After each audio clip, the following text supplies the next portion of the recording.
I think it's no surprise that I am a big fan of Kingdom Hearts, and I am extremely hyped for Kingdom Hearts 3. And there's so many times that I can say how much hype I have for Kingdom Hearts 3. I literally cannot stop talking about it. I can't think, I can't eat, I can't sleep without thinking about Kingdom Hearts 3 being so close to being released and everything like that. So, needless to say, I am probably more hyped than I ever should be right now. And I'm trying to keep that to a minimum. But with that being said, we're going to go ahead and talk about Kingdom Hearts before its official release. Because needless to say, I did it for Final Fantasy 15 where I talked about the production cycle of how far it has gotten and everything like that. All the complications and stuff. So, with Kingdom Hearts 3's case, it's a little bit different. It was first brought up that Kingdom Hearts 3 was going to be a thing after the end of Kingdom Hearts 2, what was the secret video and stuff like that people unlocked it and stuff. That being said, it turned out that secret video was actually none other than Birth by Sleep. So I think what it was that they have an ideal for Kingdom Hearts 3, but they weren't for sure where they were going to go with it and stuff. And so, I guess what I'm trying to say is that I think Birth by Sleep was supposed to be at one point Kingdom Hearts 3, but that never happened. So they figured, you know what, let's just make it into a standalone Kingdom Hearts game rather than it be a main sequence series. So needless to say, Birth by Sleep, while it is important in terms of the story element, it was unfortunately not considered to be a main entry Kingdom Hearts game. So, in terms of like how far we've had to wait, we've ended up actually building up a story, and because of it, it's been an interesting story nonetheless. And I'm talking about this because we'll get into a different subject later on, but I'm glad that we've had this much time to wait for Kingdom Hearts 3, because you've had all these different sequels and prequels that's come up to this point, and basically they were building a story, and it makes you wonder, would we have gotten the story that Kingdom Hearts 3 is going to deliver if it wasn't for these sequels and prequels that we've had build up to this point? Would we had those?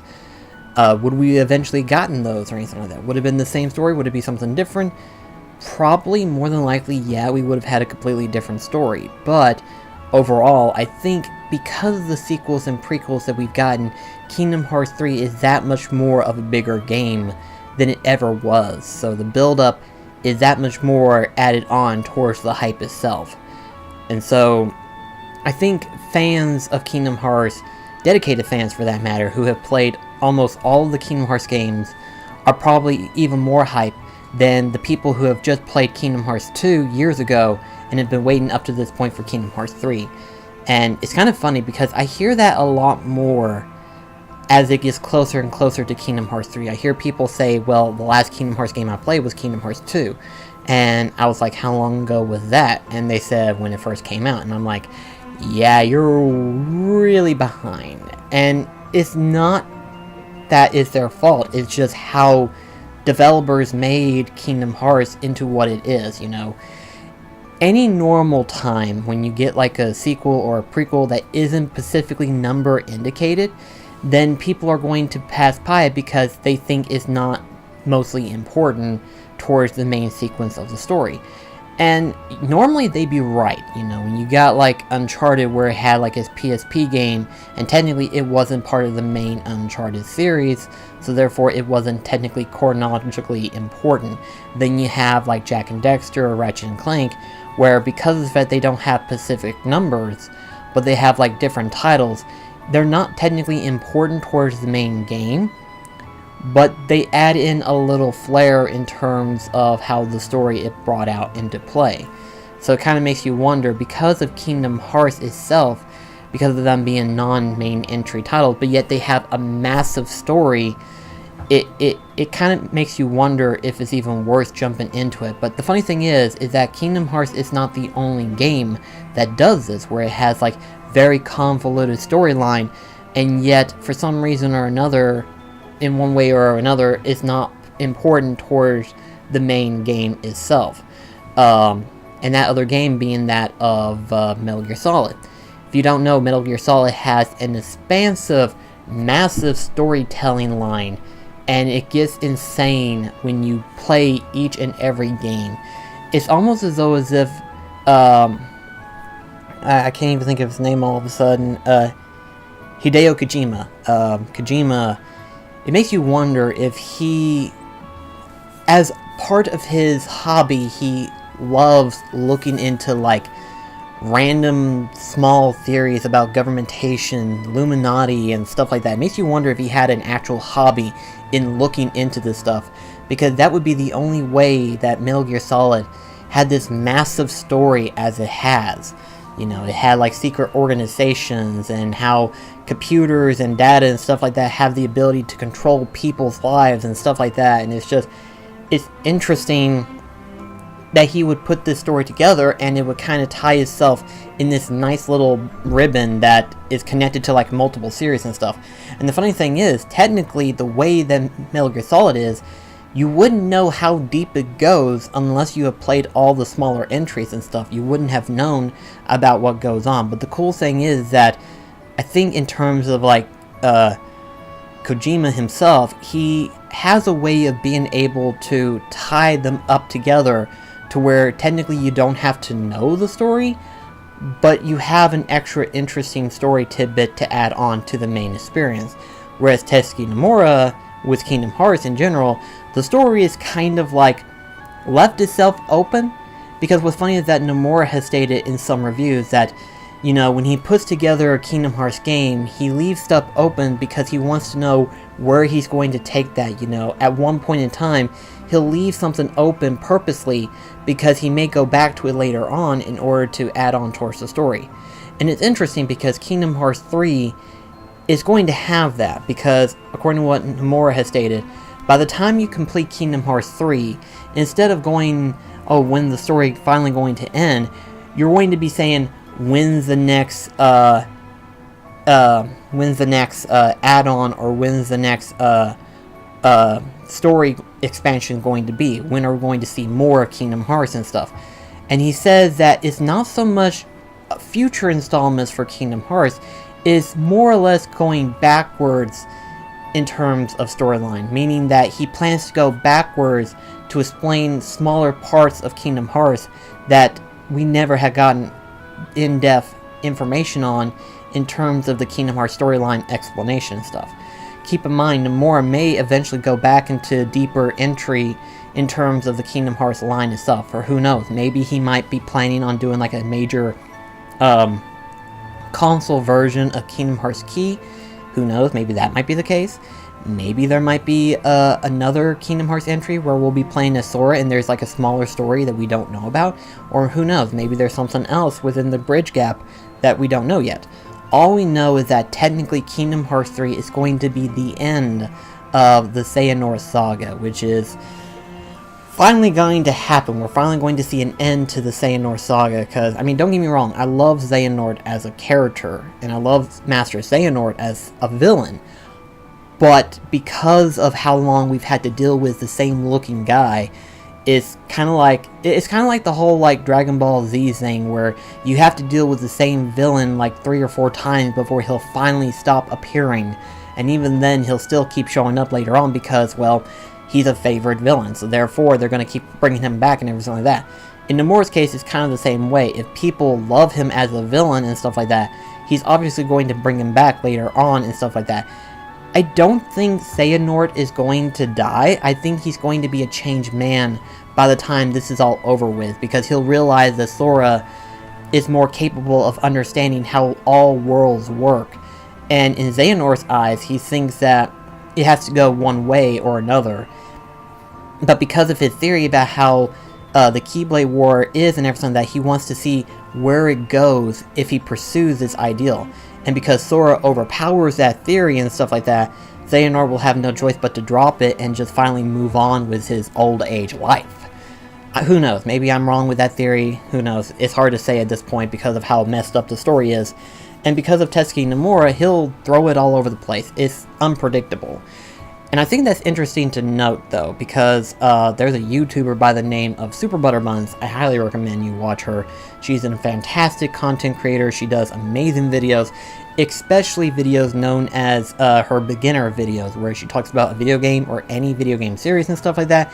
And she'll talk about each individual game in terms of a beginner aspect of what you need to know, what you're going to be doing, and what's going to happen. What's important, what's not important, and so on and so forth. So basically, you're going to be getting all sorts of details and information. And what's funny is that she even explains of how if it's like a major series, she'll also go on to say that spoilers in all of the detail and stuff like that. So it's interesting to know. But one video she did was Goodbye for Now Kingdom Hearts 3. And basically what that video is that it was her explaining why, the first part of the video was that why she didn't do reaction trailers to all of the Kingdom Hearts videos. And I agree with her assessment, because you can only go so much when it comes to Kingdom Hearts trailers, because all of them are going to mostly be the same. They're mostly going to be like, ooh, ah, pretty, ah, what the hell's going on here, and stuff like that. So it's like, it would be nearly impossible to do a different reaction trailer video, because they're all going to be more or less the same. It's going to be basically the person going goo-goo eyes towards Kingdom Hearts 3 because of how pretty it looks, how crazy it looks, how cool it looks, how unbelievably crazy and nut-burstingly insane it's going to be. And so I understand why she hasn't done many reaction trailers. If nothing else, this video was probably the best video she's done when it comes to preparing for Kingdom Hearts 3 in general and stuff. And keep in mind, this came out probably back in like November, I think, if I'm not mistaken, where we were getting more and more trailers of Kingdom Hearts 3, more than we should. And what's funny is that she even pointed this out, technically. She pointed this out, and I did not realize this, is that whenever they keep showing trailers for Kingdom Hearts 3, you know, and they show all these different tidbits and stuff like that, even to a point where they show the final area. This isn't the first time they've done this, you know, when it comes to Dream Drop Distance. They also showed the final parts for Kingdom Hearts Dream Drop Distance. But really, they didn't go into detail as to what was really going on. They kind of showed you briefly what was there, but they didn't show, like, hey, here's what's going to happen, here's what's going on, here's what you need to be prepared for. And it's like, no, they didn't do that. They just showed the entire part, and then that's it. They didn't really go into details like what the world's going to be like, what you're going to be doing, what's involved, who's this guy, what's he doing, so on and so forth. So it's sort of like, yeah, despite the final battle trailer that we got, it isn't a major spoiler, because technically we don't know what else they're going to do. And it's funny because of how she says it. Nomura, or rather the story of Kingdom Hearts, is unpredictable. And, you know, you got all these different communities and stuff like that for Kingdom Hearts, where they come up with fan theories and stuff like that about what's going to happen and stuff like that. And while that's cool and all, Nomura has the ability to where he can change the story however way he wants to. He'll look at the story and he'll be like, you know what? Instead of going to the obvious direction, which is right, let's go left. Or vice versa, whatever direction is mostly going to be pointed. You know, it's like what people think is going to be the correct direction in terms of storyline. Nomura has the ability to where he can change it however way he wants to and go 5 different directions in one period and make you think, aha, you thought it was going to be one thing, but it's this way. And it's like, how is that a thing? And eventually he does explain how is that a thing. It's just he has a very, very weird way of explaining it. For example, the most convoluted thing that he's ever explained was the time paradox when it comes to Kingdom Hearts in general. Now, keep in mind, we know about one situation when it comes to time paradox, which is that of Kingdom Hearts 2 when they went back to Timeless River in order to find a way of how to save the Cornerstone of Light and stuff like that. That's one way. The other way in which Xehanort explains it is a little bit more confusing. So you have to kind of figure out step by step of how it all works. And it's like, okay, this is how it's working and it kind of makes sense. But when it first explains it, it's nearly impossible to figure it out. And it took me like 3 years in order to figure it out entirely step by step. And you can kind of see that within me and Delmar's playthrough of Kingdom Hearts Dream Drop Distance. And I explained it to Daniel as best as I could, and it's like, it's kind of hard to explain it because Nomura doesn't do a good job of explaining it right away. So I felt like I had to explain it better for him to understand it. And Delmar thankfully understands the story, and he's even more hyped up for Kingdom Hearts than he has ever been before. And that makes me happy.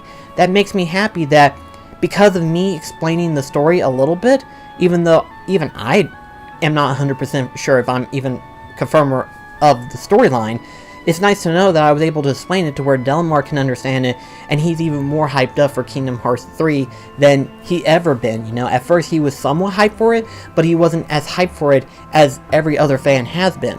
Same thing with Cat Icarus. He recently just started playing through all the Kingdom Hearts games entirely in preparation for Kingdom Hearts 3, and now he's even more hyped up for Kingdom Hearts than he's ever been before. And it's good. It's good to know that despite the fact of how many games there are, once you get done playing through it, at the end of the day, you're going to be hyped up for Kingdom Hearts 3. And that's the good part, you know, that's what it should be, that's how it should feel like. You know, once you play through 1 and 2 and then play through all the other series, you should feel hyped up for Kingdom Hearts. The same way with how Kingdom Hearts 1 had been, you know, when you first play through Kingdom Hearts and you discover all these Final Fantasy characters, and then you go and play through the other Final Fantasies and stuff like that, all of a sudden you're that much more hyped up for a series. Basically, it's a game to introduce other games, you know, in terms of Final Fantasy aspects, in terms of The World Ends With You, and in terms of the rest of the series of Kingdom Hearts. It gets you that more hyped up for the next entry. And that's good, that's how it should be, that's how it should represent itself, as being as a fun game that you can jump into and still be invested in terms of the story, have fun when it comes to quirky gameplay mechanics, and just have an overall fun, fantastic time. That's how Kingdom Hearts should keep it that way. That's how it keeps its audiences. And because of how unpredictable the story is, it keeps the majority of its audience lured into the game itself, because people want to know what's going to happen next. Where is it going to lead off to? Where is it going to go from here? What direction is it going to take? What characters could possibly come back? What characters may actually die, which rarely happens. But it's like, at this point right now, it doesn't matter because it's still going to be unpredictable. So regardless of what all the trailers have showed us, whatever we have seen, we don't really know the full details yet. So I imagine Tetsuki Nomura is a genius when it comes to placing trailers and stuff, so obviously he knows what to show and what not to show. For example, the one thing I noticed in the Final Battle trailer was that there was a lot more exposures of different bosses. Not a huge amount, mind you, but enough to where it's like, I feel like you're showing me too much. But then whenever I thought back to Super Butterbun's video, it's like, they wouldn't show everything unless there was like some form of a reason not to show it. So to show certain bosses and stuff like that, they're not really exposing everything. There might be something extra that we don't know. Keep in mind, Kingdom Hearts worlds in Kingdom Hearts 3 are going to be more larger than they ever been before. They're going to be more expansive, more massive, and everything of that detail. So it makes you wonder, okay, if they're going to be that much more bigger, what else do we not know of? My theory is that as you're exploring the entire world of that particular world, like say for example Tangle's world, you're going to encounter sub-bosses. You know, these Heartlesses that would normally be considered boss-like levels, but they're not actually main bosses. You may never encounter these particular bosses unless you explored certain areas and stuff, because keep in mind, there's a lot more that's going on in this game. Keep in mind that there's going to be more treasure chests because of how big the world is, because of the fact that there's like hidden Mickey symbols all over the world and stuff. So it's like you're going to find out that there is more to Kingdom Hearts than just going in terms of point A to point B in terms of story. There's a big world to explore, and it's yours to explore. That's the best part. I love it. It's basically encouraging exploration, and that's what I loved about Kingdom Hearts 1, is that there's all these different small things that you can do, and you're exploring the world. Kingdom Hearts 2 had that to some degree, but not as heavily as Kingdom Hearts 1 was. Chain of Memories kind of brought that back, and Burst by Sleep kind of brought that back as well, where you're exploring the worlds in order to do collectathons and stuff like that. In Kingdom Hearts 3's case, it goes to that next level. There's a lot more to explore, and there's a lot more to look forward to when you're going into these worlds. There's so much more that's happening that I cannot wait of what else is going to have in it. Because I imagine, if it is a case of where there could be secret optional bosses in the world that you may accidentally trigger, or even find that you weren't supposed to find until probably like after you visited that world once or something like that, then that would be fantastic. That would mean that that's more of a reason to go back to that world in order to complete whatever side quests it might have, whatever hidden Mickeys there are, whatever rare Heartless it is. And if it is the case of like sub-bosses that are hidden somewhere, I'm looking forward to it, because that means there's that much more surprises later on within the game itself. Who's to say really what's really going on behind the scenes, and I really am looking forward to Kingdom Hearts 3 than I ever been before. In fact, there's even the fact that maybe we've seen all that we have seen in terms of Keyblade transformation. Keep in mind, the only Keyblade transformation we've seen is one per world. Keep that in mind. We've only seen like the Pooh Keyblade, we've seen the Big Hero 6 Keyblade, the Pyrus Keyblade, the Tangles Keyblade, the Toy Story Keyblade. You know, all the Keyblades we have seen thus far is one per world. So I don't think we've been overexposed in terms of Keyblades. Keep in mind is that most of the Kingdom Hearts entries, there's usually like a good handful of Keyblades that you can only get by either completing certain side quests, like for example the Olympic Coliseum or Haiti Coliseum, depending on which game you play. There's also the fact that you create at least one in the synthesis shop. Who's to say if this time is going to be different, where you actually get to create multiple Keyblades? Probably, you never know. There's also the fact that there'll be certain characters like the Final Fantasy characters, which we have not seen in Kingdom Hearts 3 yet, where they'll hand you a Keyblade that is themed towards them. Like, you have the Lionheart Keyblade, the Furin Keyblade, and all that stuff. You also have the fact that you have certain character themes of Keyblades. Like, for example, Merlin may very well give you a Keyblade. Yang Sid might give you a different Keyblade. Because of how over-expansive Kingdom Hearts 3 is going to be, there could be an extra 5 or 10 Keyblades that we may not even know about. Keep in mind, we have the ability to switch between 3 Keyblades at the same time, which is fantastic to me. You know, you have that much more strategy and that much more build-up in terms of a combination combo. And I can't wait to get to that part of Kingdom Hearts 3. Being able to hold more than one Keyblade and switch in between, while at the same time you activate a drive form, and you can hang on to that drive form however way you want to, and you can save that drive form for a particular boss that have been kicking your ass up to this point. That is the best part, is that you have so much options to go for. It is insane. It can be overwhelming, but I think they're going to ease players into it, because keep in mind, you have whatever the tutorial level is going to be, and then you have Olympic Coliseum, where you're basically down to nothing almost. So you're going to have your basic abilities, you're going to have your basic spells and stuff like that, but as you get through Olympic Coliseum, you're going to learn different abilities, like for example the Attraction Flow, and you'll get to learn how to use the combination spells and stuff like that, how to use characters' abilities and stuff to help you in battle and stuff. It's going to be a slow start, but it's going to ease you into it, and once you finally get into it all, it's going to be over-expansive to where there's so much that you can do that you're going to have a blast either way. I cannot wait until Kingdom Hearts 3 comes out, because it's going to be that much more fun.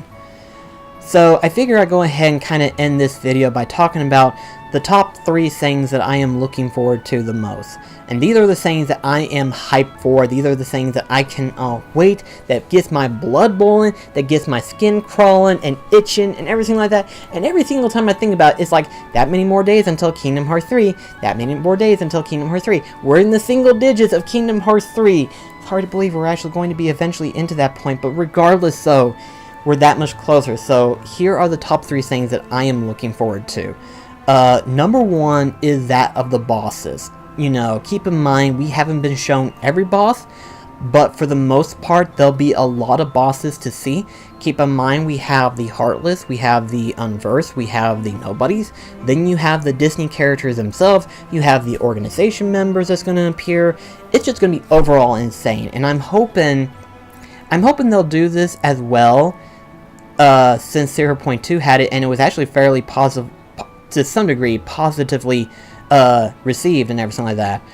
I hope that they would add on an extra sequence to where you'll have a boss rush mode to unlock and stuff, where you fight all of the different bosses that's in Kingdom Hearts 3. That would be nuts, I admit. That's a long ass process to go through, because technically in 0.2 it was just mostly 3 bosses. But in Kingdom Hearts 3's case, it's going to have a shit ton of bosses, and I imagine it's going to be nuts. It's going to be nuts. I hope they do add that on there, because that would be a fun little challenge to kind of challenge players to go into and everything like that. It's like, hey, get these certain things, or beat this many bosses, or do something in order to unlock this secret thing to where you can go into it and go for a boss rush mode where you fight one boss after another, after another, after another, after another, and after another. That would be interesting to see if they did something like that. I hope they do. That would be fun, in my opinion. The second thing I'm looking forward to is Keyblade transformation. Keep in mind, like I said before, we don't know about all the other different Keyblades that they could be hiding from us. There could be multiple different Keyblades that we haven't seen yet or even know about yet, and there could be so many things to unlock too in terms of Keyblade transformation. I cannot wait to see all the different ones. We've only been seeing like a handful of different Keyblades, and keep in mind, we may be seeing multiple Keyblades that we don't even know can be unlocked as you go through the story and stuff like that. It's going to be interesting to see how you go about unlocking these Keyblades and what they're going to do in terms of transformation. It's going to be fun to see it, that's for sure. And plus, to see all the different combinations, see all the different ways that you can do them. You can hold up to 3 different Keyblades to have that many different abilities and stuff. It's going to be fun regardless of how it's going to end up. It's going to be interesting to see where it goes from here. And then finally, the third one, and it's one that I haven't really talked about, is the Gummy Ship missions. The way they explain the Gummy Ship missions is that it's basically a 2-stage Kingdom Hearts Gummy Ship mission mode. You have the exploration mode, where basically you are fully exploring the lanes between. You're fully exploring space itself. You are out there. You can go left, you can go right, you can go up, you can go down, you can go diagonal. Doesn't matter. It's like, it's yours to explore, and I love that feature, is that you can explore this world however way you want to. It's no longer just point A, point B, or you go straight forward and that's how you get to the next world. In this case, you can go any direction you want to. You can fully explore this entire space realm in order to get to the next area. And there are actual heartless bosses that you'll have to fight in Gummy Ship mode and everything like that. Because once you encounter them, you go into this all range mode type thing of where you're basically fighting these different heartlesses and stuff. And it's so crazy to see how batshit insane the Gummy Ship missions have gotten. They truly have evolved. But I wish they would have gotten a little bit more detail as to like what all is actually happening and stuff. Because really I haven't seen any videos talking about the Gummy Ship missions itself. It's been mostly the main game in general. And I love the Gummy Ship missions. I love the Gummy Ship stuff in Kingdom Hearts 1, and I love the missions in Kingdom Hearts 2. And I'm hoping they combine them both in terms of Kingdom Hearts 3, because technically you do actually find a shop that is either Huey, Dewey, or Louie. I forgot how you would name them. I forget. Either way, the point is, one of the nephews runs the Gummy Ship shop, and you can purchase Gummy Ship parts and stuff like that in order to custom make your ship and everything like that. And I'm hoping that's a return feature, the customization of Gummy Ships in Kingdom Hearts 1. I'm hoping that's a thing to where instead of having that stupid limit bar, you have the blueprints. The blueprints are your limits. Depending on the size blueprint you have, depends on how much more insane in terms of creativity and how big of a ship you're going to be making as you proceed on to the game. And I'm hoping that's the case, because that would be awesome. That would mean that the return of customization for Kingdom Hearts Gummy Ships is going to be that much more funner, and the combat's going to be that much more insane. I can't wait for it. It's going to be fantastic. So I'm going to go ahead and end the video from here on out. There's nothing but good things to look forward to Kingdom Hearts. One final note, though, I think I should say before I end the video. I know a lot of people are going to be asking the question, do you think it's going to be better than Kingdom Hearts or Kingdom Hearts 2? Keep in mind, my favorite game out of the Kingdom Hearts entries has always been Kingdom Hearts 1 because of how simple, how fun, how amazing, how massively exploration it is in terms of Kingdom Hearts playthrough. Everything else has been okay and it's been really good, but nothing has matched the epicness that Kingdom Hearts 1 had built up to its own point. And to its credit, its originality is really, really spot on perfect in my personal opinion. Is it clunky? It can be at times, but personally I actually kind of like that playstyle anyway. That's my personal preference overall. Is the slower, paced combat that you're able to predict what's going to happen, but at the same time there's enough room for panic to cause for that much more excitement. In Kingdom Hearts 2 case, it's all more faster paced and stuff. And I can understand having faster paced combat to be more of this eccentric thing, and I can understand it. But where Kingdom Hearts 2 is, it had a lot more open access to where it could have improved better in other areas. In Kingdom Hearts 3, I'm hoping that it will improve in that. So in other words, I think it'll be better than Kingdom Hearts 2. But will it be better than Kingdom Hearts 1? I don't think so.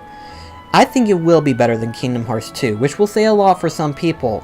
But will it be better than Kingdom Hearts 1? I don't think it will. If nothing else, I think it will just barely meet up with Kingdom Hearts 1 in terms of perfect gameplay style, perfect aspects, perfect layout for that matter. But who's to say? Who's to say really? Keep in mind, all the original aspects that was in Kingdom Hearts 1 are coming back into Kingdom Hearts 3 in order to make a better gameplay experience.